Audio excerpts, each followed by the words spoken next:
welcome into Radioactive Paper Cuts. I'm your host, Josh Kennedy, and just to preface this episode real quick, unfortunately, my computer picked up the audio from the built-in computer mic as opposed to my external Yeti, so my voice sounds a little scratchy and echoing throughout. I just wanted to give everyone a heads up and know that I am aware of the issue and I could not fix it. So please enjoy the episode, and I promise it will not happen again.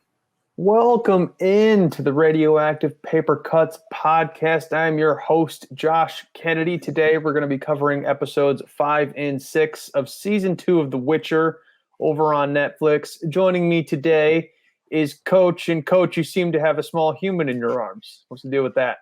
Sweet Lorelei. Bum, bum, bum. It's not quite the song, but Lorelei by the Styx isn't as well known by anybody under 50, so I figured I would just change the words there. Yeah, this is my baby girl, Lorelei. She's sleeping and mom's at work, so. Yep, it's going to work perfect, and I'm sure she will have some interesting takes on The Witcher here. She loves The Witcher. Oh, well, that's money. And bright colors and sounds. Unrelated. We were watching we watched Spider-Man together with a group of people, and my wife is currently pregnant with my daughter, and my daughter's a big fan of Spider-Man, so that's pretty neat. She was kicking the crap out of Dominique. There you go. But we're not here to talk about that. We're here to talk about The Witcher, and episode 5 is called Turn Your Back. Now, you have watched this entire series, and I don't know how recently you've watched these two episodes, but in this one, essentially the episode starts with Geralt and Istrid, and I'll just list off the pairings. We'll cover Yennefer's with Jaskier. There's the whole storyline about Ciri wanting to be the new Witcher, and then Triss and Ciri go through the memory of Ciri, the monolith. Oh yeah, kind of, you know what's going on. So let's break it down then. So Geralt and Istrid, the unlikely pairing. How did we enjoy that? That was kind of where we left at the end of episode 4. The Witcher just kind of shows up in his library. Yeah, Estrid's an interesting character because he ends up bringing a lot of lore to the show. And it's a lot of lore that doesn't exist anywhere else. So it's fascinating. They chose a good character to do it. He's become far more interesting as the show has developed. Yeah, for sure. As like in season 1, you forgot he existed for a little while, and then he came back. I couldn't remember his name. Yeah. So he's been a good addition. The idea of the monoliths is also unique to this series' take.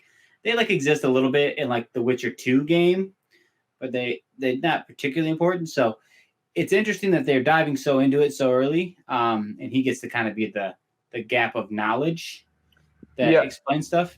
I do enjoy his character quite a lot, and it wasn't always the case. Like you said, season 1 he was relatively boring, but in this one he's got all the history of this world that we, as an audience member, probably know little to nothing about. And like you said, it's history that, to my knowledge, and it sounds like to yours as well, it's just not in lore anywhere, not in the books, not in the games, other than small mentions here and there. So developing the story, super cool. I loved their interactions where at first they were just, indifferent about each other, of course. Classic Geralt, the grumpy man technique. But then once the name Yennefer comes up and he talks about how he was in love with her at one point but loves her, and that whole almost a love triangle in reverse. Yeah, definitely a different route. It definitely is interesting. But it's so weird that he loves her because it doesn't seem to affect any decisions him or Yennefer make. They don't ever seem to. They're not connected enough to impact each other's lives, it seems like. You know what I mean? He doesn't ever change what he's doing to be with her. She never does what she's doing to be with him. So it's a weird take there. You saying that? She's going to end up with Geralt, but it makes me think of an old high school relationship for people that are in their mid-20s and they're still single and they're trying to revisit an old flame or something. That I kind of get the same vibe there, where he thinks he has all these feelings for her, but it is not necessarily true. I think he likes the idea of Yennefer more than the actual being in a relationship with her. Yeah, the big part really is just the acting by Henry Cavill when he finds out Yen's alive. Is pretty ace right there. Pretty ace stuff. Yeah, he's mastered showing emotion for a character that's not supposed to show emotion much. So that's been fun. But that stuff was cool. the idea of monolith monsters is cool. I think that's a fun big reveal discovery they kind of make, that the monsters are coming from the monoliths themselves. They're made from the shards of the monolith, which was interesting. I thought the way they were building it up, where it was almost like they were, I don't know, buried beneath the world. They're opening a portal to another universe, as opposed to being created by the shards. That was not what I was expecting. And look who just joined us, Rachel Dodd. Yay! Hey guys. Hey Rachel, we were just discussing how the monoliths turn into monsters.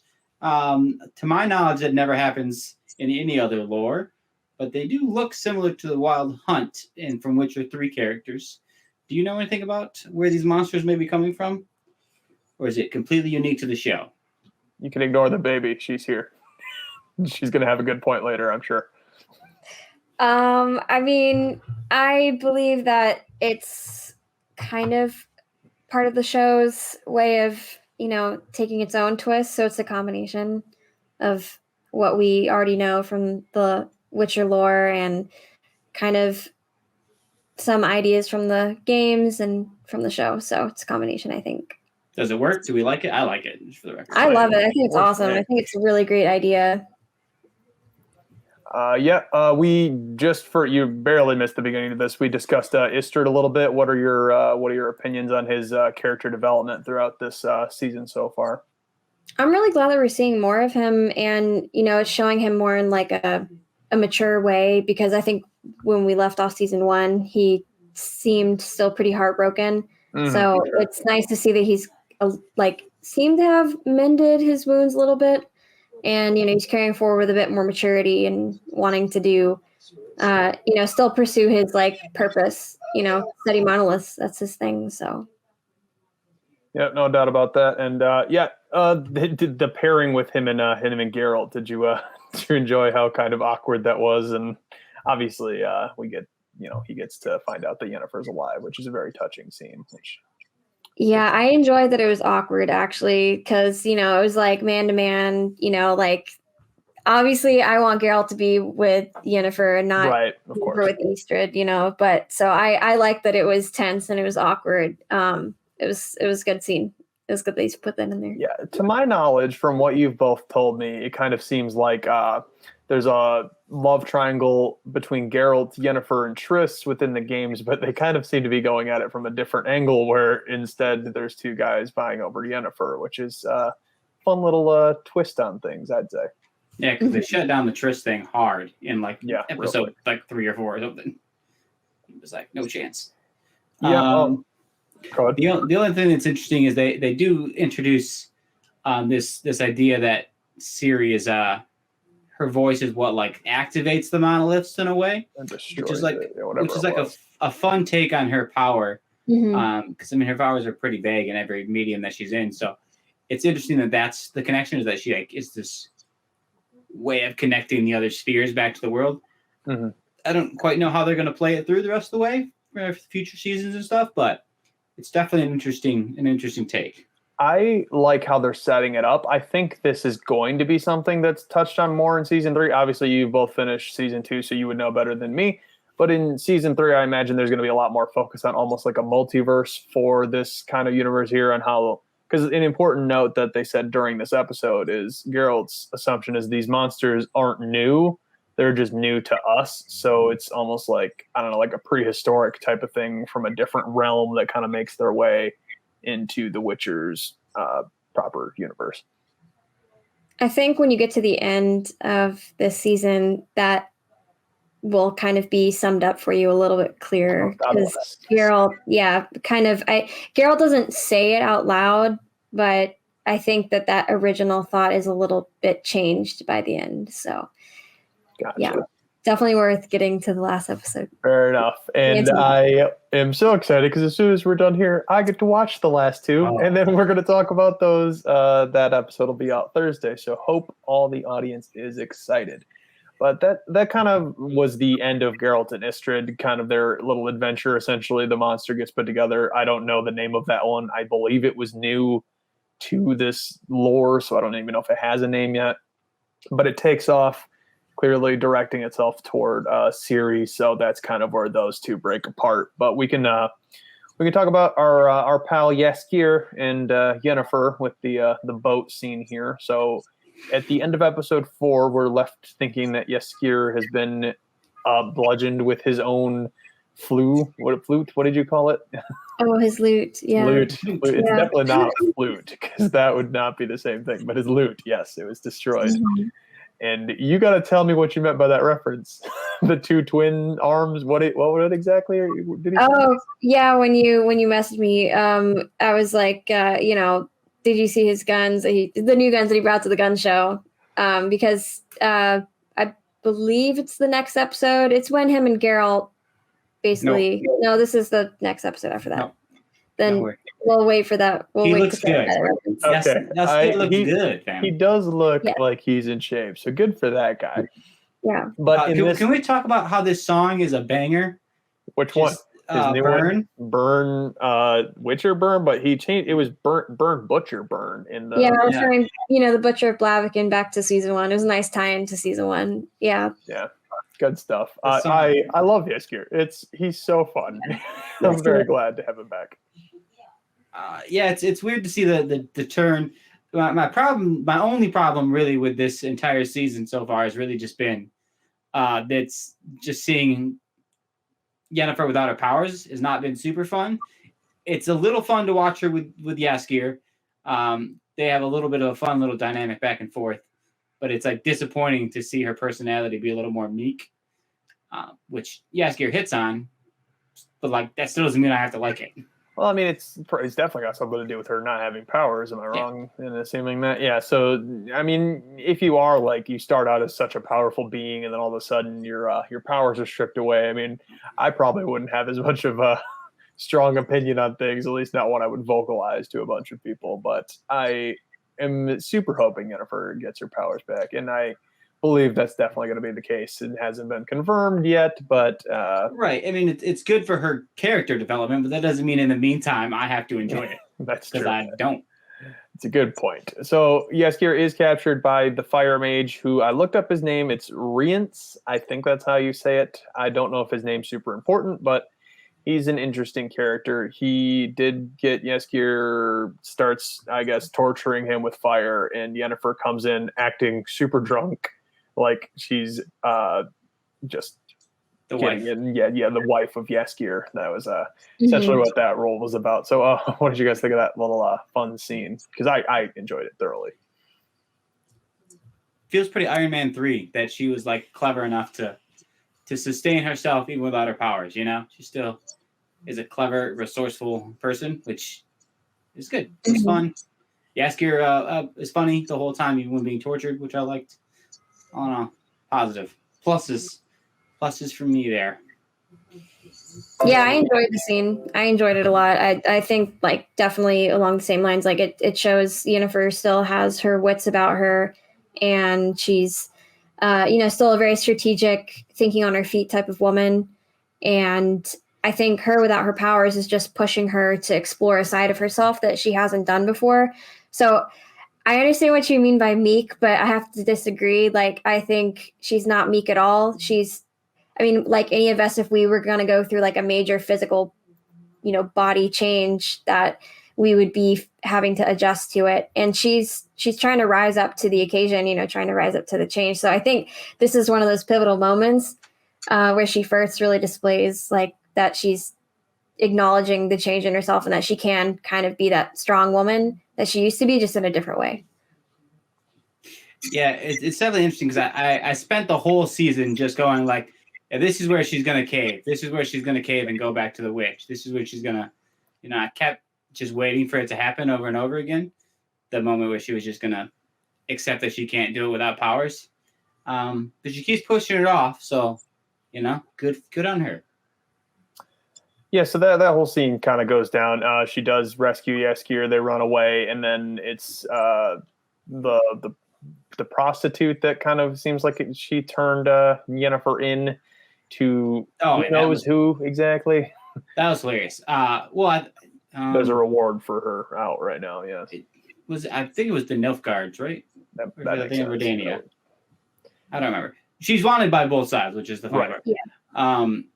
But yeah, it's the prostitute thing I thought was buckets. That's the cool part of Witcher just lore of the world is that everybody is selfish. It's kind of obviously Rachel's hit on that a few times that it's inherent that the humans are monsters as much as the monsters are monsters, and everybody's out for themselves. And that was just another fine premiere example. Yeah, I was getting some King's Landing vibes. How everybody in that city is political, and everybody's the ears to the queen and things like that. So yes. Fair point. Now, Yennefer does make her escape after she's captured, because she's captured doing this big runaway get thing, and Jaskier runs off on his own, and they somehow get separated. And Yennefer's captured wasn't by the fire mage. No, it was just by the Nilfgaardian guards. Right, and that's when she essentially just teleports into thin air, where she makes her way back to the cabin in the woods. I don't know if that's the right way to put it, but turn my back to the hut, turn my front to the hut. Yep. Some new demon stuff. So how are we enjoying this development of the demon character? Because I thought it was cool for sure. Yeah. I loved it. I thought it was really great. From what I understand, this Volothamir is based largely off of the Baba Yaga kind of. Yeah, exactly. Like it's like kind of that they call it the Deathless Mother. So I think they're kind of combining a couple different mythological, like fable story, scary concepts. But Baba Yaga is like the root of it, and you can see that, kind of like I think just the hut concept and being like the woman out in the woods. But I like this demon that they're kind of threading through the entire season, because it's different than season 1. We have an actual demon to focus on. So yes, we're going a little bit out of chronological order, which I don't care. We do what I want. So that's essentially the end of the episode there, where the Baba Yaga, I guess we can call them. Then I like that. She transforms into Ciri and then lets her know that that's how she's got to get her powers back. Now that plot device is fun, and we're going to talk about that more in the next episode for sure, because I know how much you two love Yennefer, but like I don't know, I have my doubts. I know I'm going to be. I feel you. We'll talk about it next. It's one of those things. But to kind of bring this episode to a close, we haven't talked about Ciri yet, so her. Yeah, this is the best part. Yeah, I know. That's why I saved her for last. Yeah, Ciri wanted to be a Witcher is dope. Yes, very cool. I was torn on it if I wanted her to turn into a Witcher or not, and if she was going to do it or not. But it's definitely interesting. We know about the Elder Blood now. We know, that she kind of has. I had one problem with it. I don't know if I want to call it a problem, but like, did they get more blood from her, or did they just get like one vial, turn it into the Witcher serum, and then they're going to use it on their one source that they have to make more Witchers and potentially kill her? Like, this seems like a bad idea all around, guys. At least go like blood donations, but whatever. Vesemir, I was intrigued that he looked at her as more of an adult than any other character within this universe. Did he though, or did he look at her as a source of making more Witchers? Because it toes the line. To an end. Yeah, I mean, and that's something that seems to be happening a lot in this season, which I think is very intentional. I think it wants. To me, it shows the show is going to go the distance, at least in the producers' minds. So there's a couple examples, and the Vesemir one being a solid one, that they want to go the distance, so they're letting him start off as like kind of using her for her blood, and not necessarily him immediately going into like this super great mentor who's going to love her no matter what. But it's, it's still fine. It makes sense that he would want to rebirth the Witchers, especially if you've watched the animated short before the series came out. I think I'm just caught on the if she dies, or does the Witcher serum taint her blood to where she can't make more Witchers? I mean, maybe there was some off-screen situation. She says, she does say like, well, if I'm gonna do it, I have to be the first. Right. So like maybe she was refusing to donate more blood until I don't know. Yeah, I don't know what the actual explanation is though. But what was your opinion on the whole Vesemir situation, Rachel? Well, I think that I agree with everything that Coach was saying, like for sure. But I think that the parallel kind of thread that's running alongside this is that the men in this world see women as vessels, and Ceres being a vessel in more than one way, not just her blood, being, the next generation for the Witchers, but she herself is like willing to give her own physical body to be the vessel for a new generation of Witchers. And I know that's not what was stated, but I think it's definitely heavily implied because, tying back to season 1, Yennefer, she's the one that really voices the whole vessel, what are women good for concept and, being a female body in this world. So I thought that was really interesting that Ciri is a vessel of, the strongest, chaos magic. And then she's got the elder blood, and then she's got the power for the witches. So it's like, it's really cool. She's like this channel of a lot of different things. And I thought that her Vesemir kind of offset that with his seemingly selfish kind of intentions with her. I mean, it's complicated, but the overarching air is that it's selfish intentions. I have a question for the panel. How exactly this elder blood thing, why is it so rare to Ciri? Because to my understanding that this kind of means elf blood, correct? Or is it some royal bloodline? Because there are other elves still alive. Right. So why is it so important that Ciri's because the Witchers know that there are other elves still alive. It's said at the end of the next episode, episode 6, they explain it. Okay. If you don't remember, we can talk about it. I can talk about it now if you want. Yeah, might as well. I mean, go for it. They explain at the end of 6. It's like the whole scene where they're like doing the bloodline thing, and like the mistranslation. It's essentially way back in the day when humans had first arrived, and the elves were kind of at war with humans.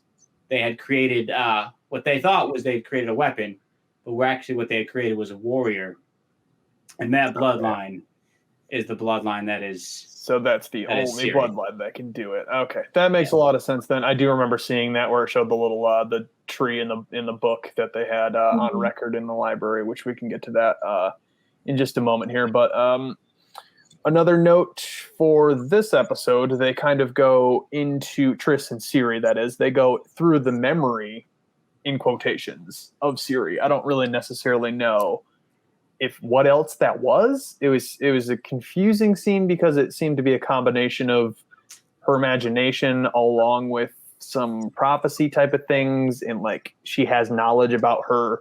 Am I gathering it's the mother's mother? Is that kind of what it is here? So 2 things about this scene. Number 1 is that it's really cool shooting. Like it was very clever to like shoot her entire set of memory within like one bar, and like all of her memories are almost sitting next to each other. I thought it was like very clever. I liked it. So excellent filmography there. As for lore itself, what's interesting about it is that her sort of elder magic, power overwrites what is supposed to be just a basic looking through your memory. It's like it's so strong that it overpowers what Triss is doing, and it just by genetic memory, it can manifest what has happened, not just in Ciri's memory, but just in the memory of the blood itself, I guess, is kind of what it's implying. And it seems like it was showing the original mother who like sent down the curse, I think is what it was trying to get to. Okay. But I could be wrong about that, but that's what it felt like it was implying. And she looks just like her mother, which is obviously the point that it's the same bloodline. I think that's what it was trying to show, is that like this is the elf that had originally cast this power down the bloodline and was telling Ciri what her ultimate destiny is, which is to bring ruin. Okay. What did you think of this scene, Rachel? I mean, I agree with everything that Coach is saying. Like, it's a really interesting delve into into Ciri's bloodline, like the generational memory, right? And that's pretty cool kind of concept, like spiritually, Assassin's Creed. I feel like that's kind of like indigenous Native American culture kind of weaved in there, like how they've talked about that kind of stuff. And it's cool to see that brought to, life on screen. But I also think and I think when you finish up the season 2, like you can draw in more to Ciri's experience with Triss in the memory tunnel, because it's not just like past memories I think there's like connection to the future, like things that are not future, but things that are already going on in the present. Because Ciri's a channel, right? She's very like chaos, magic, powerful person, and like the tree of life, like these concepts, like she's interconnected to these different things. And I'm trying not to say specific words that will be used in the last 2 episodes. And Rachel, it'll make sense. Her vision that she's seeing, it'll make sense that what she's connected to outside of the past generational stuff. So I thought that was really cool that we got to see a lot of different symbology stuff that we can kind of pick apart as time goes on, which I think will help us in season 3. I think I'm just imagining the relief both of you are going to feel when we could finally talk about the season as a whole. Oh my God. Yeah. The finale is fire. Rachel brings up a good point, though, that this season does become more rewatchable once everything's connected. It not so much so with season 1, where it's like, oh my God, season 1 like actually makes sense. Season 2 makes sense while you're watching it, but it makes even more sense on my second watch through, which I'm about done with. I'm up to episode 6 on my second time. So you just crazy,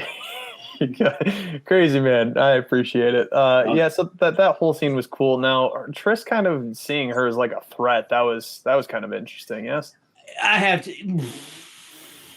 have hard feelings about it. Number one, it feels so very out of character for Triss, but I'm trying to give it the benefit of the doubt that, like I said, the producers want to go the distance. So my hope is that they are starting her off being scared of Ciri, so that way they can have her end being the big sister to Ciri that she's supposed to be. My fear is that they're not doing that, and they need someone to be scared because they think it's cooler for television to have somebody scared of her prophecy, which would suck if they chose Triss to be that person, because again, that is not Triss's personality. So my hope is that it's just her starting point so she can grow from there and love Triss. Same with Vesemir. Gotcha. Frankly, same for everybody who's not Geralt, really. Geralt's the only one who seems to start off treating Ciri the way he should. Coach, this episode, during the little trip down memory lane / through the bloodline of ancestry, we get to talk about the Nivellen story. Now that's what is that what you were referencing before? This is a story we've heard before. We talked about this in a previous episode, and she specifically says Nivellen's story. So how exactly is this working out? Is that so that story is about Ciri's that story is about grandmother type of thing? That story is about the first elves. That story is about the first elves who had loved humans and obviously created this, I wouldn't say a curse, but created this power. I set it down. That was the source of it. It's the same story that Nivellen told. Cool. Yeah. Well, I'm glad that came full circle. I'm on board for that. Oh, it hasn't come full circle yet, Josh. Yeah, I know, but I know it's going to. I'm sure. I did forget to note while we were talking about the demoness Yennefer to deliver Ciri to the shattered black door of Sintra. Mm-hmm. Is that something we've seen before, or is it just something that's going to be okay? You're going to love it. All right, great. It's a bit of a word play. It's like riddles, Yeah, it's that kind of concept. Speaking of riddles, they just dropped a new Batman trailer, and that thing was fire. Yeah. You should check that out for Robert Pattinson's The Batman. Yes, we will be doing a review on that movie for sure. That's even some of the reason I even started this podcast, so I could talk about DC stuff, and my listeners won't hate me at the Marvel stuff crowd. No, I'm kidding. You guys are great. They love it. Yeah. Okay. So let's. I think that kind of covers everything in episode 5, unless there's something else you guys wanted to note here. No, not really. Most of the stuff gets expanded on in this next episode more interestingly, anyway. So yeah. All right. Well, then let's jump right into episode number 6. It was entitled "Dear Friend" with an ellipses, so 3 dots, and this freaking thing starts out sad. Made me real sad. So the monster, essentially at the end of the previous episode, Geralt leaves with Ciri, and they're on their little walk through the forest and having their, father-daughter talks about how he doesn't want enough for her and things along those lines, and how she kind of feels the need to expand and can't just stay safe with Geralt. She wants to actually live her life. Mm-hmm. So this kind of goes along with her character development so far. But did you have something you wanted to say about that, Rachel? Oh no, I'm just definitely agreeing with you. Like, yeah, there's an air of sadness for sure. Like, there's a weight to it. Are we talking about Roach. our sweet, sweet friend Roach getting put down? Oh my God, I was so sad. Yes. So I have a lot to say about Roach. important thing to note, right. Okay, so we'll get to the death right after the actual action sequence. So Geralt can, I don't know, sense that the weird monster thing's flying through the air, so he chooses to trust Ciri as Yes. bait. But Did you catch what its name was? The monster's name? No. Yeah. Chernobog? The Chernobog. Chernobog. Yep. Okay, so it does have a name. Does anyone know what else is called the Chernobog? No. Sure don't. The big giant monster at the end of Fantasia. Oh, I did know that. It's been a while. But I'm going to Google this after this. I feel pretty confident it's called the Chernobog. well, yeah, you are a big Disney fan, so I trust anything Coach says about Disney. But yes, so it was cool. That I agree. I noted the same thing to my wife, that it was cool that not only that he trusted Ciri, but that Ciri trusted him to stand her ground. Right. She trusted that Geralt would come in and make the move. So the Witcher training helped a little bit. Their relationship helped a little bit. Mm-hmm. Cool action, cool kill. But we lose Geralt's best friend in the world. His horse that could talk back. Yeah. Who had no idea it was a girl until it was revealed. Yes. Not that that's super relevant, but I did find that interesting. Now, the way they killed Roach, very sad. And to my knowledge, Roach is almost just a super important character throughout the game series. Does Roach die? I mean, other than when there's a lot of deep cut lore things that kind of come up here. Yeah. In the game, it always seems like it's the same horse because you can just like magically manifest it by whistling, you know? They had that in Assassin's Creed Odyssey too. Right, yeah. Phobos. But in the books, Roach is just the name of whatever horse Geralt has, because horses die a lot. Number one, they don't live nearly as long as a Witcher does. That's true. By age, but also just by the profession he lives, horses die around him a lot. So it's interesting. They made the choice to have him be the same, have her be the same horse throughout the whole first season. And actually, it was interesting that I read an article that they decided to kill Roach because it was starting to not make sense that the horse was still alive this long, because it shouldn't be. They wanted her to die a glorious death in battle, which is cool. And then the quote he says at the end is also a very interesting thing. It was 100% made up by Henry Cavill, which is cool. Well, not made up, but it was a choice by Henry Cavill. Yeah. They had done like a meta sort of joke thing, and Henry Cavill's like, nah, it's got to be more deep than that. So the director goes, well, say whatever you want then. And so he pulled that quote out, which is a quote from when Geralt passes at the end of the books. It's a similar, it's refers to the same quote. I'd love to hear it again. He follow her through the meadow. And do not be afraid of her. Or something. Don't be afraid of death. Okay, yeah, I remember that one. It's essentially, don't be afraid to pass the meadow. It's essentially what it's saying. Cool. I have it saved, but my hands are full. Yeah, I see that. Well, I was heartbroken. Rachel, how did you feel about the Roach death? Did it hurt? Yeah, it did hurt. But I mean, like definitely, knowing Henry Cavill, like his connection with horses and his respect that he brings to Geralt character and working with horses on set and everything. I think that it was a really great cinematic moment. So even as heartbreaking as it was still very beautiful. Also, so, that horse acting, that was great acting by that horse. Just big, deep breaths. Just why did he have he had to go full yell around the freaking horse? Just put the horse do what you got to do. So yeah, great opening scene to the episode, really. Yes, it was fun. Everybody loves a good monster, fun action sequence, but we get to see the fire mage whose name is Rience, and I'm not going to remember, so I'm going to continue to call him the fire mage. He invades Kaer Morhen, and he essentially he attacks Vesemir. So how was that all done? Did we think he put up a respectable fight, or was it just he didn't really seem like much of a Witcher? No, that was lame. Yeah, it was a little better. I didn't understand what the purpose of it served really narratively, other than ending up with the vial. Yeah, you could have done that without the fight. I feel like they could have done it without the fight. Really, it didn't seem to add anything to the story. Just nerfed Vesemir, really. Yeah. Just makes him seem. Or maybe I took it as they were emphasizing fire magic again, like this whole time. Like Volithmir, fire magic, Yennefer, fire magic. the fire magic, like the threat that it poses to people and how unruly it is and how unknown it is. So even Triss didn't fight this guy. Like it wasn't a cool fight scene, but maybe was kind of like the undertone was like, oh, it's fire magic. We can't do anything. So yeah, which is another interesting choice that the show makes.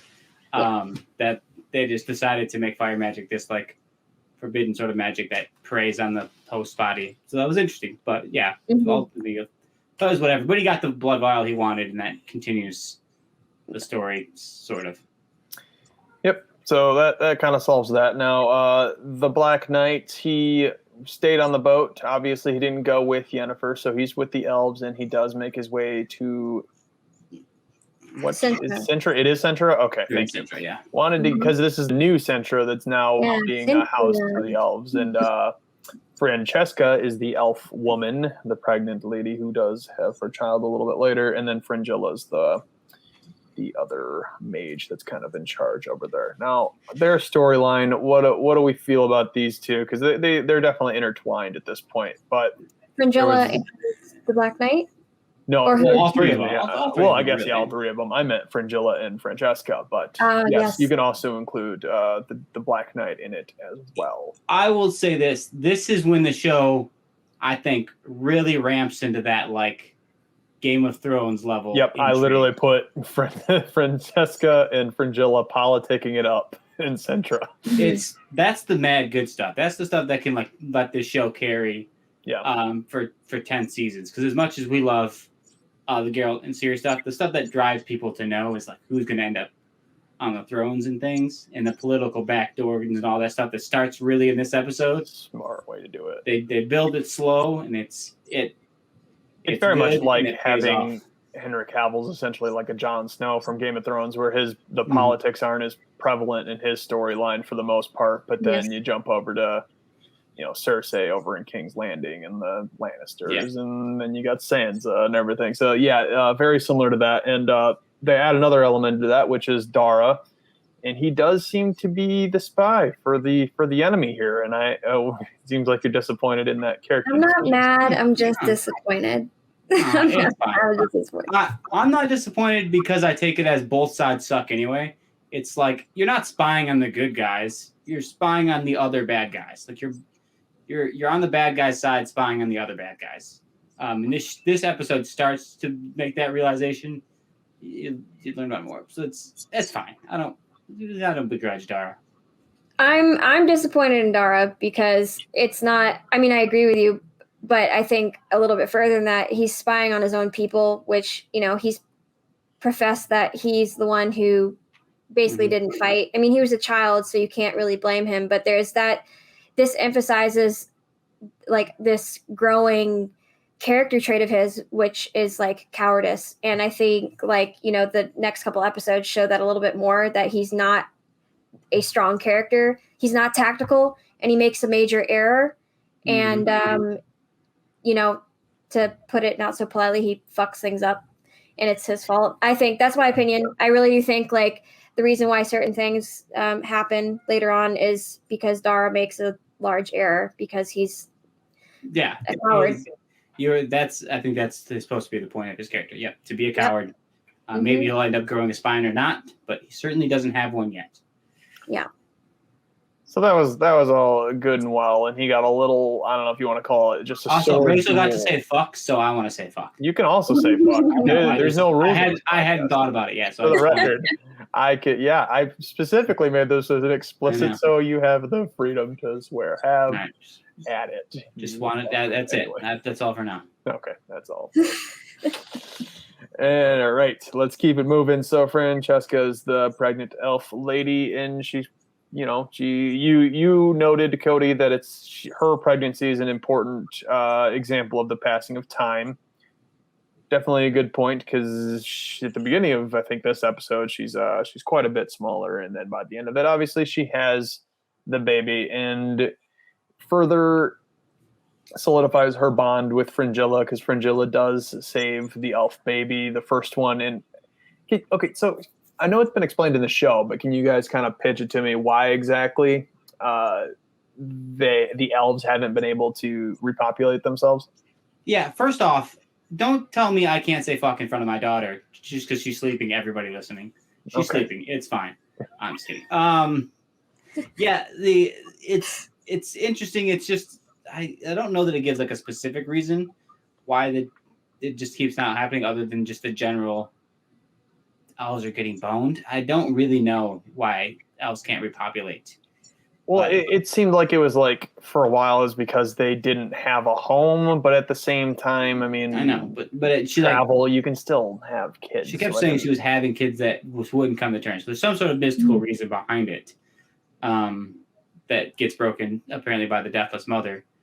But I don't know that it says really why. Maybe it's just the taint of humans being in the earth somehow affecting this negatively. I'm not sure. Yeah, wasn't sure if it was just Yeah. touchdown. That's all I wanted to know. No, it's so a great question. yeah, the It's a great first elf baby is born for the first time in forever, and awesome news. And the elves get to celebrate. So yay, good for them. Fun Yay. stuff. Okay, Yeah. scene.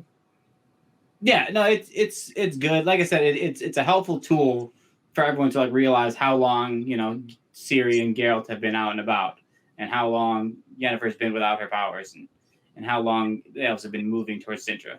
So it's cool Yes. that it has a built-in device where it doesn't ever have to explain what's happening. You just get to see it through that time. There's a lot of intrigue happening with this, like, the Black Knight being back, and how much I can't forget Emir is his name. No, that's someone else. Kair, yes. Kair, yes.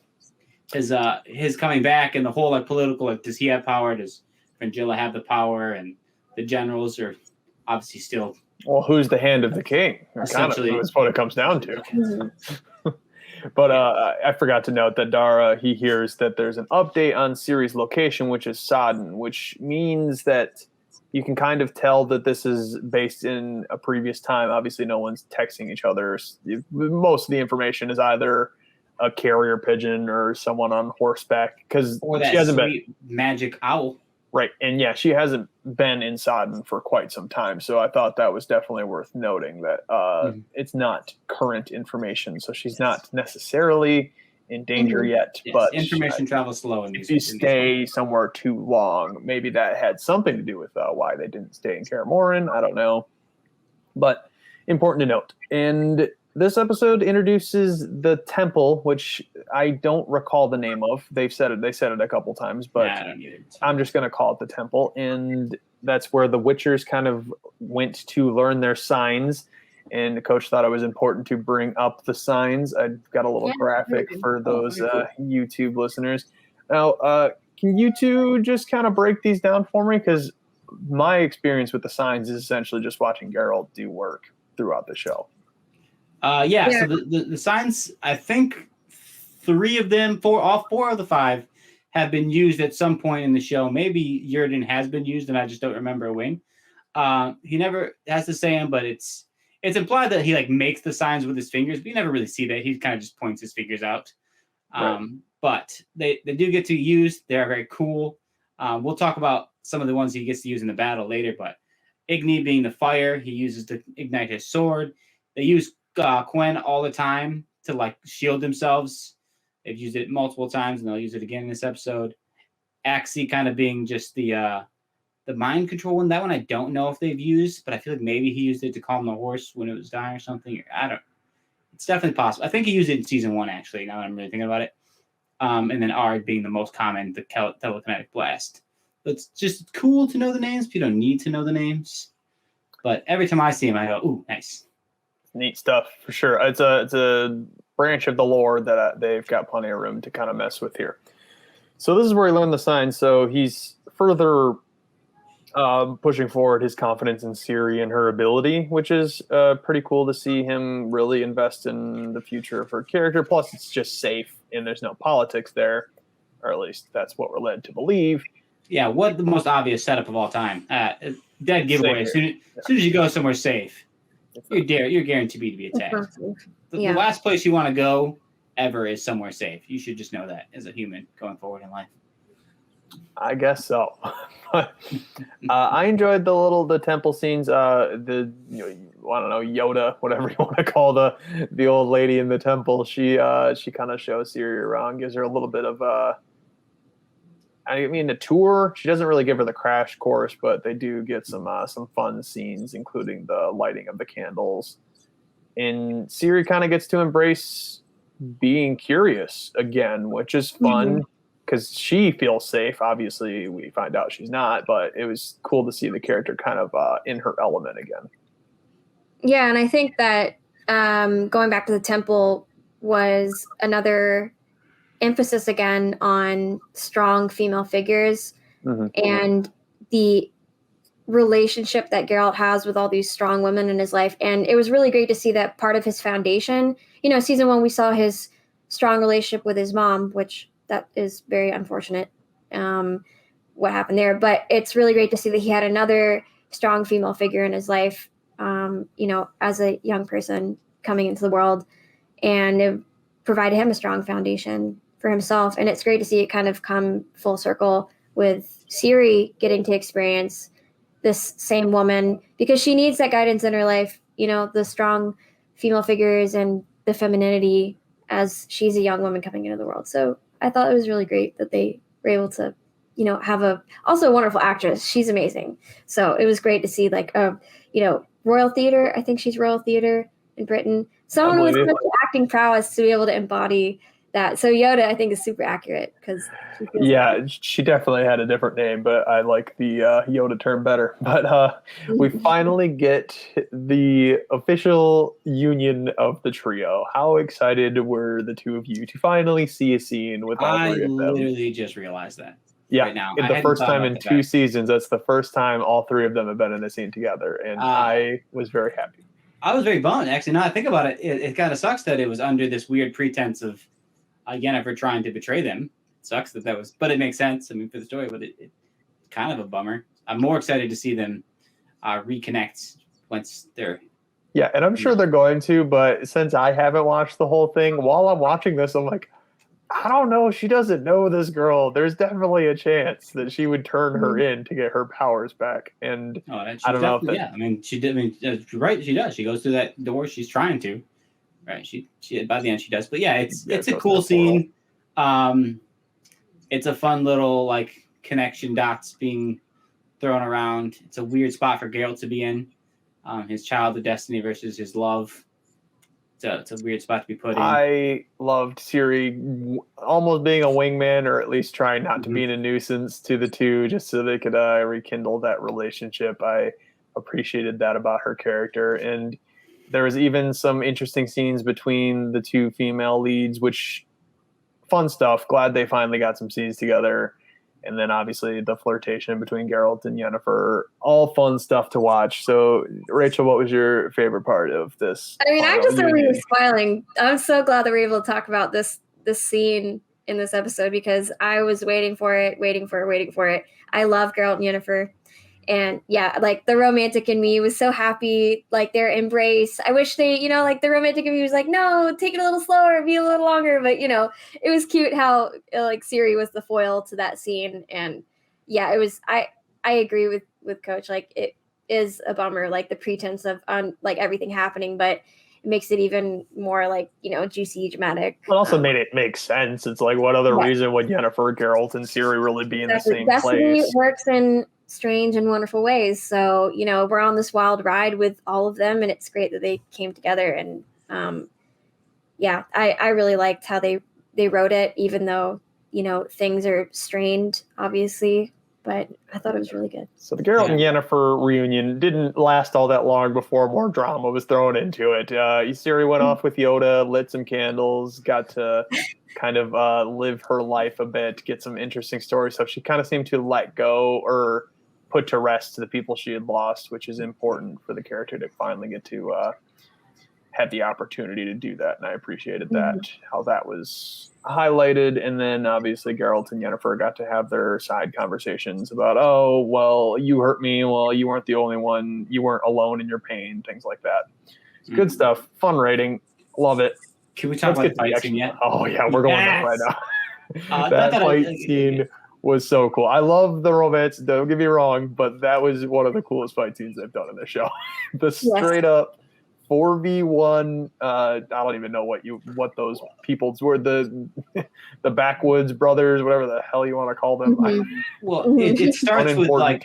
it starts with Geralt just like absolutely deflecting the fire away, Yep. and then just stepping in like the badass that he is. Oh yeah. Called him the firefucker, which makes me laugh. Yep. Yeah. It was so perfect. Firefucker. Yep. But just that he's like, oh, dude, don't even worry about this. I'll take all 5 of these guys on. I don't care. Oh my god, I love Geralt. Confidence level. So badass. He doesn't have any weapons. Nope. He doesn't not care. one. He's just really badass about it. It's shot really cool. They do a lot of like. It's definitely unique. They haven't done it yet in this show. Yeah, that's why I loved it so much. They did a Just lot the of like camera angles and freezing, and then the camera would turn first, and then the action would turn to follow the camera, which is like obviously the opposite of what normally happens. Right. They did a lot of like flipping things around. There's like that sweet moment where like the guy went to stab him in the back, but he's like grabbing another person, and then the camera flipped 360. and he just pulls the other guy on the way and gets stabbed through the chest. So cool.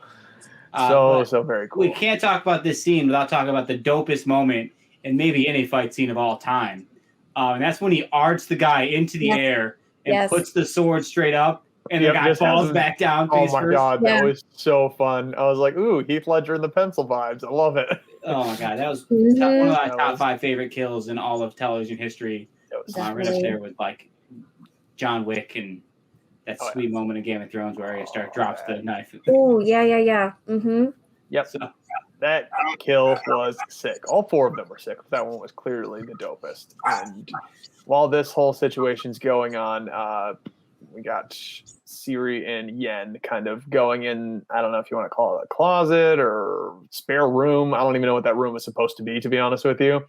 But they're trapped in there, and Yennefer's trying to explain to Ciri how to use magic, which was cool. And she also kind of had to acknowledge to Ciri that like, hey, you're kind of on your own here. I can't help. It introduces what's essentially the most important thing to note is that deep down, Yennefer is the one who needs to teach Ciri how to control her magic and be this person. Yennefer is the person whose personality most understands. She's the one who like has the pain that connects to Ciri. She's obviously the best mentor to actually teach Ciri successfully. Triss is very prim and proper, which, I mean, Ciri looked up to that a little bit, but their personalities really didn't line up all that well as far as being the teacher for the art, the dark arts, magic arts, whatever you want to call them. Yennefer is truly meant to be the mother figure to Ciri, whereas Triss is not. So this does establish that, even if it's under the unfortunate pretenses that it is. Yeah, I'm just gonna call it a false pretense because I don't actually buy it, but they did a good enough job, bro. For a second, I was like, you know what, I could see it happening. I mean, why not? So, I think it's like a great moment because we're talking about like Yennefer being this like character that like we're frustrated with because her power has been diminished and we're seeing her in a completely different light, and we're like, even me, I'm like, where's her makeup, where's her hair, where's her dresses, like, come on, where's her like opulence that she carried? Exactly, her aesthetic, her entire beingness is not there without chaos. But that's because that's her perspective on herself, that she's I mean, she says it to say, I'm nothing without chaos, and that's how she feels inside. But I think that when it comes, the other thing that she's been pursuing all of her, the majority of her life is wanting to be a mom. And so she comes face to face with this opportunity that obviously she's not thinking about Ciri in terms of that until she gets in this room with her.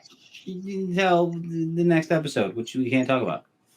They show up in the room at the very end. I don't know. No, but she doesn't. I mean, I guess you're right. When it doesn't seem like she's doing the whole carrying a mother thing. Yeah, maybe. No, I'm just saying this is like the first step.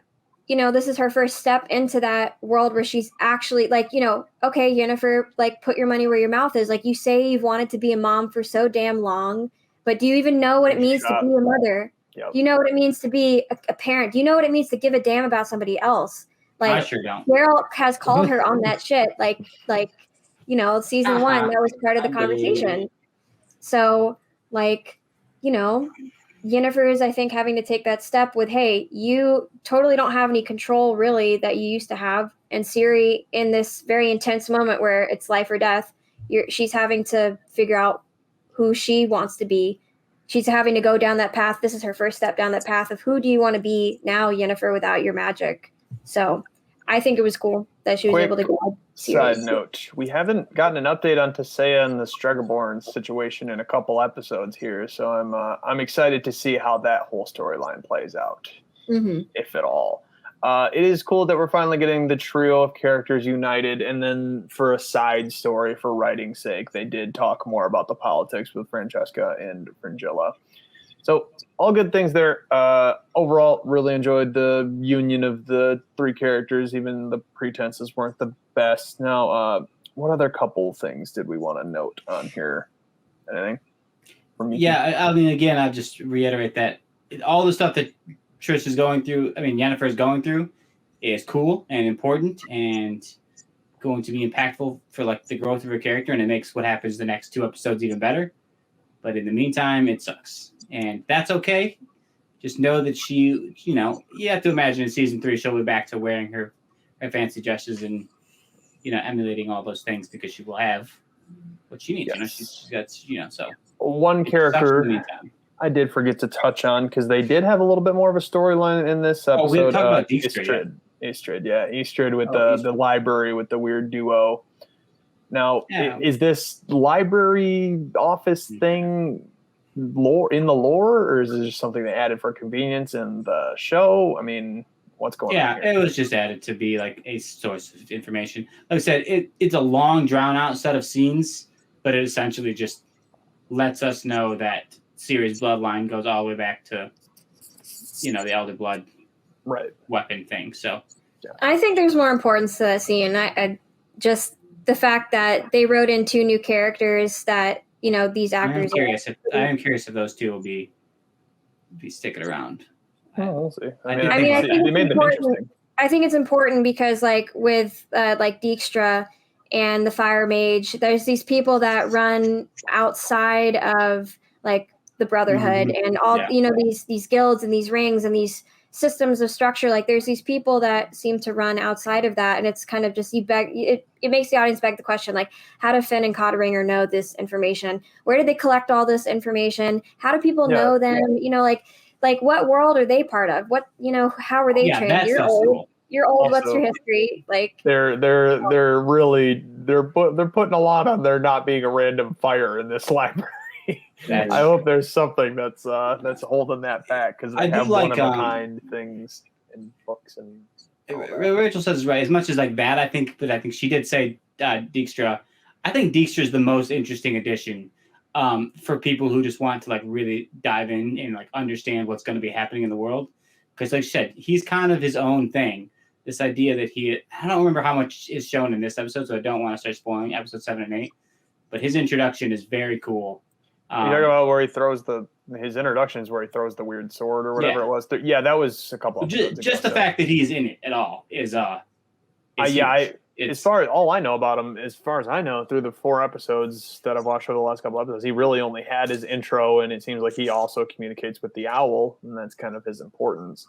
Yeah, but it goes to show it's just world building. It's just like it's like the hotel in John Wick. It's like this is another cool outside of the frameworks of the country, like information guild, backstabbing can happen.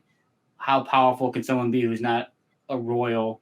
Like Dijkstra's gonna bring all that in. Plus, he's a really cool character in the games. Nice. And you can interact with him in a lot of ways. The actor they picked was great. His weird body, I think, is great. His like weird, frail old man strength body. I think I love it. So I'm all about. Or Mormont in the Game of Thrones. Bring it back there. So I'm really excited about him. So that was the last thing I had to say about this episode. Yep. Rachel? I think that sums it up pretty well.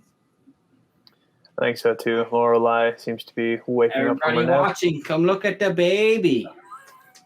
Yep, it's definitely a baby. She's gonna be mad that you woke her up. She looks drunk right now. That's hilarious. Sleepy baby. Okay, well, thank you guys for joining me once again. Always a fun time having you both on, and we will have our final review for the last 2 episodes of The Witcher. That'll be out on Thursday, so you guys look forward to that. And that's pretty much all I gotta say. So until next time, just bye, Josh. Have a good one. Thanks, guys. Watch Marvel Stuff Podcast. It's great.